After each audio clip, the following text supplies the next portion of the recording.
بسم اللہ الرحمن الرحیم۔ السلام علیکم ناظرین، آج ہم آپ کو پاکستان کے ساتھ دوست ممالک کے تعلقات کے بارے میں آگاہی دینے جا رہے ہیں۔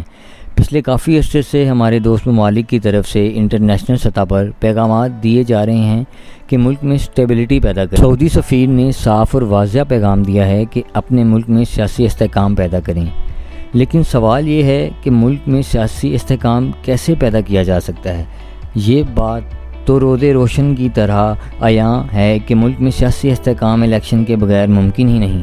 سعودی عرب بھی یہی چاہتا ہے کہ پاکستان کے سیاسی معاملات بہتر ہوں اور ملک میں استحکام ہو۔ اب چائنا نے اپنے وزیر خارجہ کے دورہ پاکستان کے دوران پاکستان کو واضح پیغام دیا ہے کہ اپنے ملک میں سیاسی استحکام پیدا کریں۔ انہوں نے بلاول زرداری صاحب کے ساتھ ملاقات میں جو باتیں کی وہ بہت ہی اہم اور غور طلب ہیں۔ اس ملاقات میں انہوں نے کہا ہے کہ ہم ہر طرح سے پاکستان کی مدد کرنے کو تیار ہیں۔ ساتھ ہی انہوں نے یہ بھی کہا ہے کہ ملک میں جتنی بھی سیاسی قوتیں ہیں وہ مل بیٹھ کر سیاسی استحکام پیدا کریں تاکہ پاکستان معاشی اور داخلی سطح پر ہمارے ساتھ مل کر آگے بڑھ سکے۔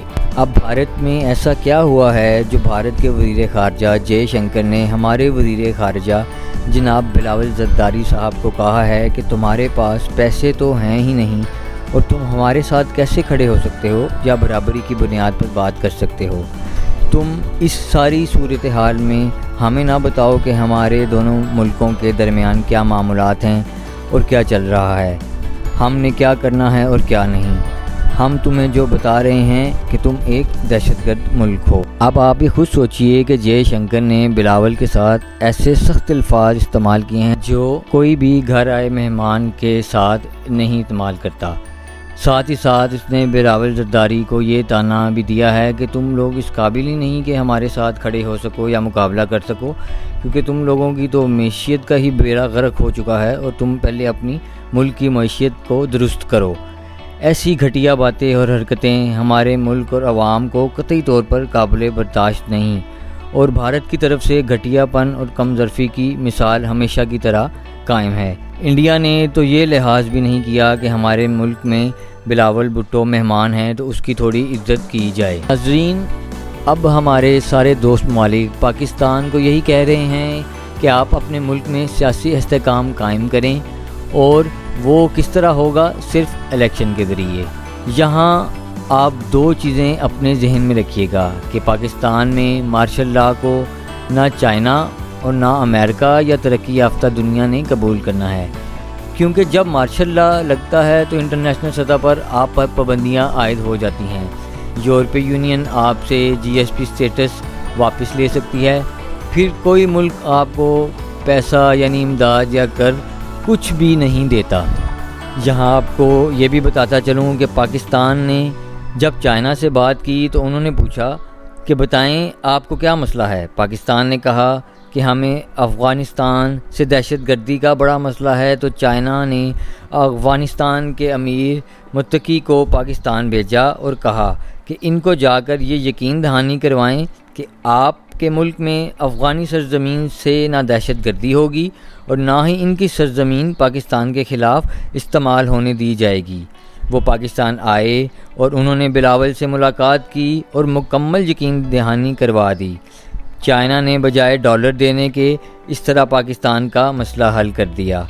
اب وہ چائنا کی یہ خواہش ہے کہ جو سی پیک کا تو سی پروگرام ہے وہ پہلے پاکستان میں مکمل کیا جائے، پھر اس سے آگے پورے سینٹرل ایشیا میں پھیلا دیا جائے اور بعد میں اس طرح آگے پوری دنیا کو اس سے کنیکٹ کر دیا جائے، کیونکہ چائنا نے ایران اور سعودی عرب کی دہائیوں پر محیط خراب تعلقات کو دوستی میں بدل دیا ہے، اور چائنا کے ان سب ممالک سے پہلے ہی بہترین تعلقات ہیں۔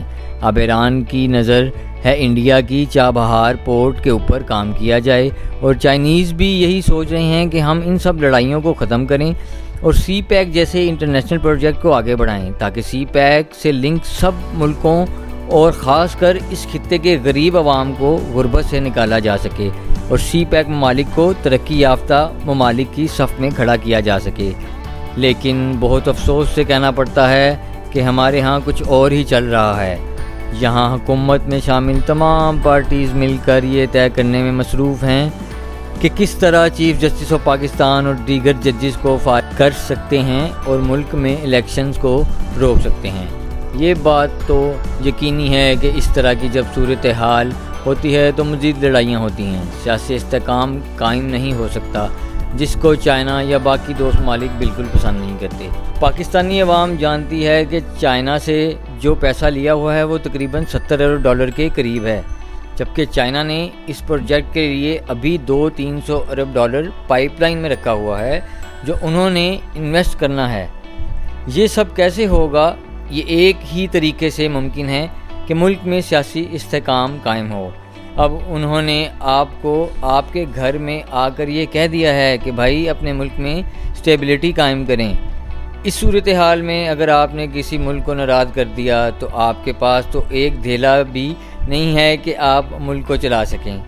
اور یہ جو لڑائی آپ اپنے ملک میں لڑ رہے ہیں، چائنا اس کو تو بالکل پسند نہیں کرتا، لیکن ہمارے ملک میں تو ہر طرف افراتفری کا عالم ہے۔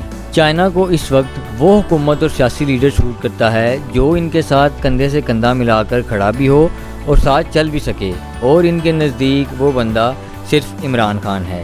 ان سب باتوں کے باوجود چائنا یہ نہیں کہہ رہا کہ آپ عمران خان کو ہی حکومت میں لے کر آؤ، بلکہ وہ تو اس بات پر زور دے رہا ہے کہ ملک میں سیاسی سٹیبلٹی قائم کریں اور الیکشن کی طرف جائیں تاکہ حکومت عوامی نمائندوں کے حوالے کی جا سکے۔ ناظرین، اب آپ یہ یاد رکھیے کہ بار بار سعودی عرب، UAE اور چائنا سمیت سب نے یہی بات کہہ دی ہے کہ آپ اپنے ملک میں سیاسی حالات بہتر کریں جو صرف اور صرف عام انتخابات سے ہی ممکن ہیں۔ یہی وہ ممالک ہیں جہاں سے آپ کو پیسے ملتے ہیں۔ ان ممالک نے یہاں تک کہہ دیا ہے کہ پاکستان میں سیاسی استحکام نہ آیا تو پاکستان ڈیفالٹ کر جائے گا، لیکن افسوس حکومت کے کان پر ابھی تک جوں نہیں رینگی۔ کیا آپ جانتے ہیں ابھی تو پاکستان نے وہ ساری چائنیز کمپنیز کا بھی پیسہ دینا ہے جو یہاں کام کر چکی ہیں۔